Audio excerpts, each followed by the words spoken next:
guys, it's me again, Len. It's another day and another gawain na naman. And for today's video ay mag-i-install kami ng Maruyama dito kay Lama. Akala ko hindi na to matutuloy pero day, eto na kami. Malapit na rin daw ang tag-ulan kaya naman kailangan na talaga mapakabit ito. Ito yung kabuang lalagyan namin ng Maruyama. So medyo marami siya and medyo komplikado talagang installan to kasi hindi pantay yung paglalagyan. Buti na lang talaga on the go si Lablab kaya naman remedyohan niya at nag-fabricated siya ng mga gamit para naman mas matibay at mas maganda ang paglalagyan ng Maruyama. Ito yung klase ng mga marosan na kapag binilad mo sa init ng araw ay lumalambot at sobrang kunat niya. Parang alam na ano dyan, yung T.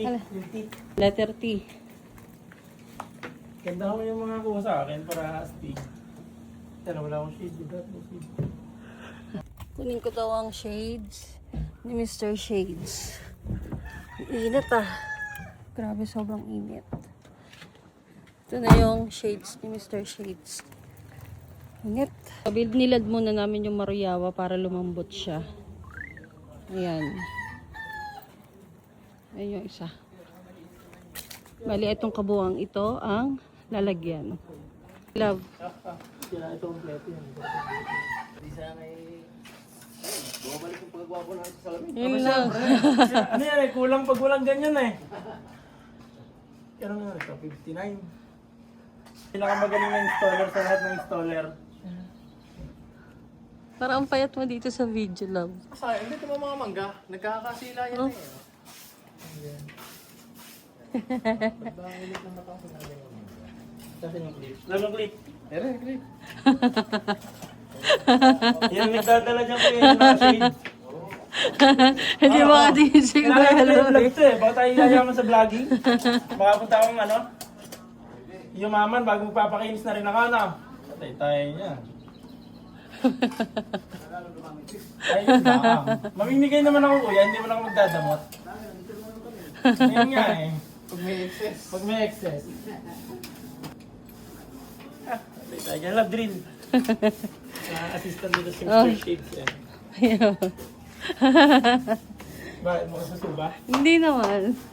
Malapit na daw. Parang di lang ako sanay makita ka naka-shades habang nagaganyan. Parang ang payat niyo sa video. Hindi, nagkasakit kasi ako kaya medyo nabawasan ng kagaupuhan natin ng ano tayo. Ano ba yun? Inuupo ako eh, parang medyo nahila ang aking ano eh. Gandang lalaki na sakit eh. Pag talagang kakasakit, nahihila ang gandang lalaki. Kaya naman, dahil ako Kasi sisirain lang din naman siya sa loob eh. Oo. Ang ganito installer, required na shade ko anong tinatalsikan ng mata eh.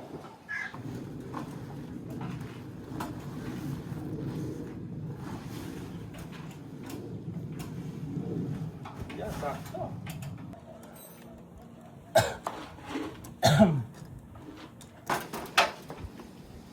Yan pala yung forma na sinasabi mo. Galing, naisip mo pa yan? Yan. Wala naman tayo maabilidad. Galing naman ang utak mo, my love. Di, mas matibay nga naman pagka ganyang diklip. Kaya tal, bitawan mo. Magdodoble pa ang ano niya iba. Oo. Kaya. Yan, okay na. Tama ako. Paano? Parang... Alam ng kulit lang.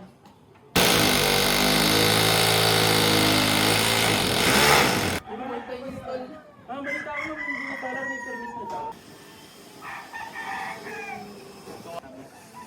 Laban, ang difference ito, permit siya. Sabi niyo sa lawag lang. So,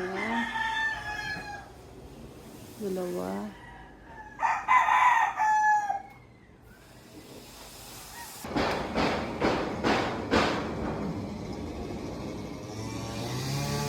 So, ito yung kabuuan na in-installan nila ng Maruyama. So, mga ka-Ecoletics, first time mag-install ni Lablab ng ganitong style. And nakakabilib lang talaga kasi alam mo yon, nagawa niya pa rin ng paraan eh. Kung paano mapapatibay at kung paano mapapaganda ang instalasyon.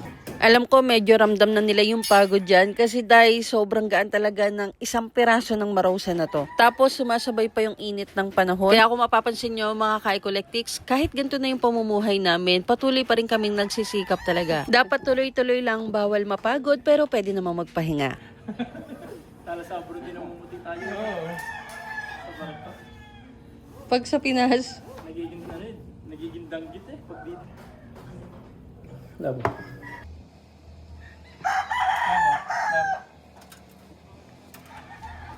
na.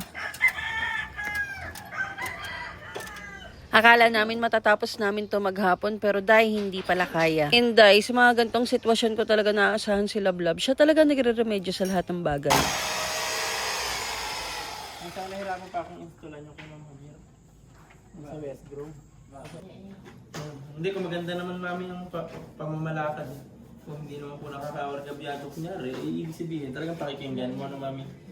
Pero kung... Saka hindi, pag nagbibigay naman siya, pang lahat naman.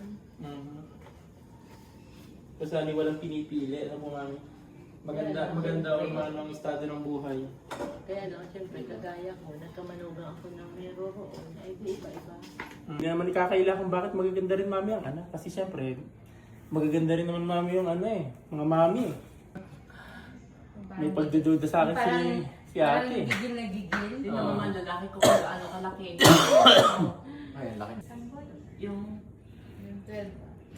So mga ka-Ecolectives, ayan nga kinabukasan ay bumalik dito si Kuya at saka si Lablab at ayan tinatapos na nila yung pag-i-install. And ito na po yung final touch and tingnan nyo naman po kung gaano kapulido at kung gaano kalinis ang gawa nila. Ay dahil wala na talaga akong masabi. Ito talaga yung mga trabahong hindi basihan kung magkano yung halaga. Ang basihan dito ay kung paano mo siya ginawa ng maayos, kung paano mo tinapos at kung paano mo pinag-iisipan ang lahat ng projects na hinahawakan mo. And lahat po ng mga pulley na inatouch po dito ay nilagyan ng fabricated ni Lablab para talaga mas mapatibay at doon sa pinaka-base niya mai-attach yung pulley. So ito yung mga ka-Ecolectives yung inattach ni Lablab sa pulley. Ayan, siya na yung nag-fabricated niyan. Talagang dahil wala tong ginawang project na hindi niya natapos ng maayos at pulido. Papakita ko kay Mrs.